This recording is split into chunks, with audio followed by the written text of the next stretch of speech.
This is potentially the most important video that you should watch on IroDrome Finance. Most videos basically just promote X APR on a certain pool, and when you clickbait yourself in, there's no real value in those videos, and unfortunately people don't really look at the underlying metrics behind a DeFi token, because remember, IRO is a DeFi token. Apologies for the intrusion, I just want to slide in with a quick numerical update. So on the development side, right now I have posted a tweet, go check it out. It will show you the APR range for the past 69 days. Spoiler alert, about 50% plus on USDC contribution. On the testing side of things, so the dApp side of things, here is the mock-up. You connect your wallet, you will see the first version of the vault. You click on it, as you can clearly see, and then you will be prompted in where you could make your deposit, claim whenever there's something to claim, and then withdraw if you wish to remove your money. More details on this coming in soon. Now here on this channel, we look at data that nobody or very few tend to look at the end of the day to understand the price dynamic of a DeFi token. All right, so retail will go on Coinbase or any SEX, will purchase IRO, and then the price starts going down, then they scratch their heads and they wonder what the hell is going on. Now here is the simple answer in regards to the equilibrium, price versus supply and demand.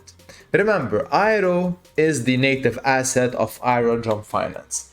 And what drives people or projects to purchase IRO versus just farming and dumping? There are many things actually that put this equation into a nice static position, whereas the price cannot really fall, but at the same time cannot really rise. So it will put it within a certain range, and let me explain myself here. Now, surely a higher price means more APR, means more people will join, but that also dilutes you. What you should understand is that on the downside of things, inflation is ever growing when it comes to the IRO supply being pushed. Remember, IRO is being right now distributed and added to the total supply at the basis of 9 mil per epoch, which is a week. So there's no total supply, there's no cap there, it will keep going up indefinitely. But of course, there's a burning mechanism on the other side of the equation, but at the same time, that's not enough short term at least. All right. So on the supply side of things aren't great. So what could be the catalyst that makes that supply being held versus just distributed in the LP where the price will keep going down? Two things here: bribes and fees. Remember, as long as there's more money or an equal amount of money coming in, then people and projects will commit to locking up their tokens in order to take advantage of those external revenues, quote unquote. Now, if we look at basic metrics in regards to TVL, we can clearly see that the TVL is still at an all-time high and borderline increasing. First metric checked, amazing. And if we scroll back down to the part where I want to show you, where basically bribes and fees are ever increasing, so to speak, and this is something that you should understand in terms of their longevity. Because bribes are one thing, but they also developed a new approach to capture more fees, and that's Slipstream. So Slipstream is basically their version of Uniswap v3, but the cooler part here is that it's less costly, and they worked on super tight ranges to capture the most amount of fees possible. So less money being paid, more money being earned, and you have a better performance versus Uniswap. If you go on their Twitter page, they will show you basically a side-by-side comparison sometimes, like here, for example, in this pool right here, ETH USDC, Slipstream performs better in terms of returns versus Uniswap. When there's more returns, mean there's more fees, add on top the bribe money, and then you have more money coming in, and that will, basically make people lock in their tokens to take that money. Remember, this is what I'm looking at here. Those spikes are, again, outliers, but what we want to see is a slow growth in terms of fees. That's why Slipstream was introduced. And that, in my opinion, that trend will keep on going up. Now, if you add the same amount of bribes or a bit more, then you have more money for people, and this right here will increase. So the VAPR will go up, and that will incentivize people to come in. Remember, for projects, they don't really care about the price today because projects come in, buy in bulk, lock up their tokens, give incentives, try to recycle those bribes, so put all those votes in. A bit will be left to external voters and then they rinse and repeat.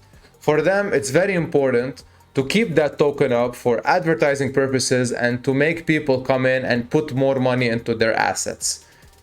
At the end of the day, they won't lose much. I mean, potentially in a year, they will lose a bit from recycling bribes, since not 100% is coming back, like I said. Some smaller retail will take some money in, but at the end of the day, they will basically capture more value by doing this. So you have a situation where the protocol is producing good amount of revenue. I dare to say great, because volume is increasing as well and more people are coming in to bribe. And you have a situation where the price, is being sold out because people are farming IRO and then they're not interested into committing. Now, at some point in time, this dynamic will reach a state where if the price falls too much, then you will have big boys coming in, buying up the cheap IRO, taking advantage of that extra profit coming in for bribes and fees, and then that cycle will rinse and repeat. And that's why I said that the price will trade within a certain range. It will fall down, some guys will come and buy up the token, and then it will fall down again, so on and so forth. I don't see huge drops happening unless we see less fees / less bribes. As long as these two will keep on coming strong, then I suspect the dynamic to remain as such. Now, one thing I want to note is that the growth curve of VIRO has slowed down. That's something very important to know. So if you come back up here, you see that number hasn't been growing as much, unfortunately. And the lockup period on average is still about the same last time I checked it. So you see this right here, the orange curve shows you the VIRO increase, which is slowing down substantially. So when you see this, means there's less retail locking up their VIRO and not many projects joining in. When you see those spikes, means you have lots of retail locking up and lots of projects joining in. So right now it's kind of a calm period, but keep in mind that if there are more fees and more bribes distributed to less VIRO holders, then external people will be like, hey, why this is happening? Why am I not part of this? And then they will prop up the their VIRO holdings, and then boom, they will enter the frame. So again, it's all about how the market perceives value, and external value, is much more reliable than native inflationary value at the end of the day. So keep that in mind. One thing I really I want to add is that the lock function here, basically when you want to create a VLOC, you can actually do it with some options that they added, where basically they do the distribution for you. So if you use that, for example, Vault, you're simply gonna give them your IRO and you're gonna take that APR, which is annualized, of course, on a weekly basis in IRO token. So this is something cool that they have added, in my personal opinion. And one last thing I want to mention is that right now we're looking at the USD price.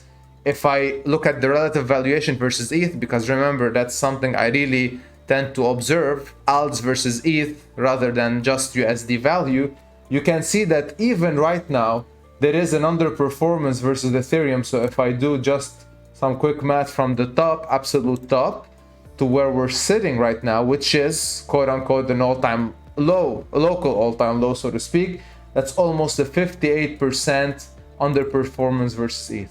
So take that as you will.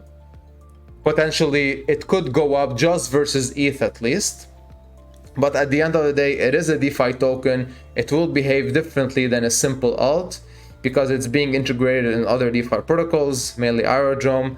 And eventually, if I want to conclude and give you a certain price where it will sit at, I cannot just single out something. I can simply tell you that as long as the platform performs well, then don't expect a sudden crash.